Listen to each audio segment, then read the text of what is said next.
നമസ്കാരം, എൻ്റെ പേര് ശ്രേയ ആയിരുന്നു. ഞാൻ ലിറ്റിൽ ഫ്ലോ വിദ്യാനികേതൻ സ്കൂളിലെ 9ാം ക്ലാസ് വിദ്യാർത്ഥിനിയാണ്. കൊച്ചേറ്റക്കരത്തിലേക്ക് ഒരിക്കൽ കൂടി എല്ലാവർക്കും സ്വാഗതം. പിയർ ഗ്രൂപ്പ് എന്ന വ്യാജദൈവം. പ്രിയ DCL കൂട്ടുകാരി, ആലുവായിൽ അയൽപക്കത്തുള്ള തൻ്റെ കൂട്ടുകാരിയുടെ വീട്ടിൽ നിന്ന് പുസ്തകം വാങ്ങാനാണ് 12 വയസ്സുകാരിയായ ആ മകൾ അമ്മയോട് ഫോണും വാങ്ങി രാത്രി 8:30 കഴിഞ്ഞപ്പോൾ ഒറ്റയ്ക്ക് വീടിന് പുറത്തിറങ്ങിയത്. എന്നാൽ അവൾ കൂട്ടുകാരുടെ വീട്ടിലും എത്തിയില്ല, അമ്മയുടെ അരികിലും എത്തിയില്ല. ആദ്യ കയറിയ അമ്മ പോലീസിൽ വിവരം അറിയിക്കുന്നു. സമർത്ഥരായ ആലുവ പോലീസ് കേസ് അന്വേഷിക്കുന്നു. കുട്ടിയുടെ കയ്യിലുള്ള അമ്മയുടെ ഫോണിന്റെ ലൊക്കേഷൻ നോക്കിയപ്പോൾ സ്ഥലം കാസർഗോഡ്. ഒറ്റയ്ക്ക് കുട്ടി ആ സമയം കൊണ്ട് കാസർഗോഡ് എത്തില്ല എന്നറിയാവുന്ന പോലീസിനോട് അമ്മ പറഞ്ഞു, കൊച്ചിന് ഇൻസ്റ്റഗ്രാം അക്കൗണ്ട് ഉണ്ട്. 12 വയസ്സുകാരിയുടെ ഇൻസ്റ്റഗ്രാം അക്കൗണ്ട് പരിശോധിച്ച പോലീസ് ഞെട്ടി. ചെറായി ബീച്ചിൽ ഐസ്ക്രീം കച്ചവടം നടത്തുന്ന 26 വയസ്സുള്ള കൊല്ലംകാരനുമായി 12കാരിയുടെ ചാറ്റിംഗ് കണ്ട പോലീസ് പോലും അന്തം വിട്ടു. ജാഗ്രതയോടെ കുട്ടിയെ കണ്ടെത്താൻ ആലുവ പോലീസ് സ്വന്തം വാഹനത്തിൽ യാത്ര ആരംഭിച്ചു. ആലുവ, കാസർഗോഡ്, മംഗലാപുരം, ഗോവ വഴി മുംബൈയിലെ ധാരാവിയിൽ, അവിടെ നിന്നും ഡൽഹിക്ക് പോകും വഴി പുനെ റെയിൽവേ സ്റ്റേഷനിൽ വെച്ച് കൊച്ചിനെയും ബെസ്റ്റിയെയും പോലീസ് പൊക്കി. കൊച്ചിന്റെ ഇൻസ്റ്റയിലെ ബെസ്റ്റിക്ക് പോക്സോ കേസിൽ അറസ്റ്റും റിമാൻഡും.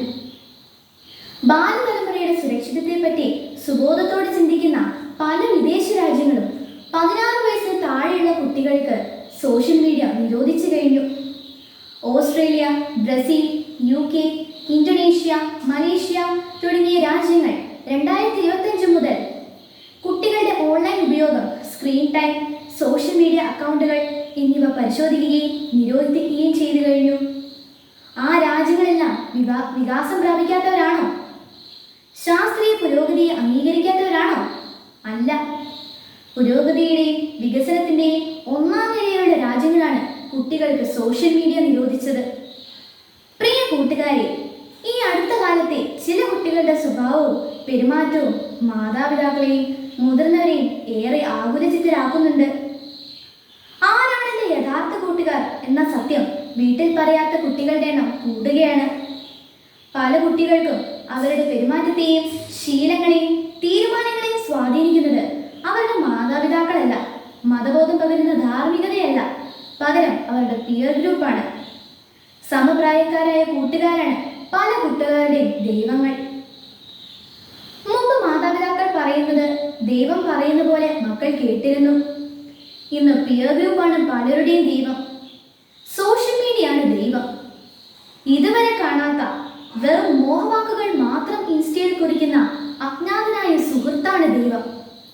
മക്കളെ, കൺമുന്നിൽ കാണുന്ന മാതാപിതാക്കളെയും സഹോദരങ്ങളെയും ഗുരുഭൂതരെയും അവഗണിച്ചിട്ട് മറഞ്ഞിരിക്കുന്ന വ്യാജ സ്നേഹിതരെ വിശ്വസിച്ചാൽ മക്കൾക്ക് വഴിതെറ്റുമെന്ന് തീർച്ച. ചെറുപ്പം തന്നെയാണ് മക്കളെ. ചെറുപ്പം ഒരിക്കലും വലുപ്പമാകുകയില്ല. മാതാപിതാക്കൾ നിങ്ങളെ നിങ്ങൾ ആഗ്രഹിക്കുന്ന പോലെ വളർത്തണോ, അതോ നിങ്ങളുടെ നന്മയ്ക്കായി വളർത്തണോ? അവരുടെ ജീവിത പാഠങ്ങൾക്ക് ഒരു വിലയുമില്ലേ? തഴച്ചു വളരുന്ന പല ചില്ലകളും പിഴച്ചു വളരുന്നതാണെന്ന് നല്ല കർഷകൻ അറിയാം. നല്ല കർഷകൻ ചിലകളുടെ ചൊല്ലുകൾക്കനുസരിച്ചല്ല പ്രവർത്തിക്കേണ്ടത്.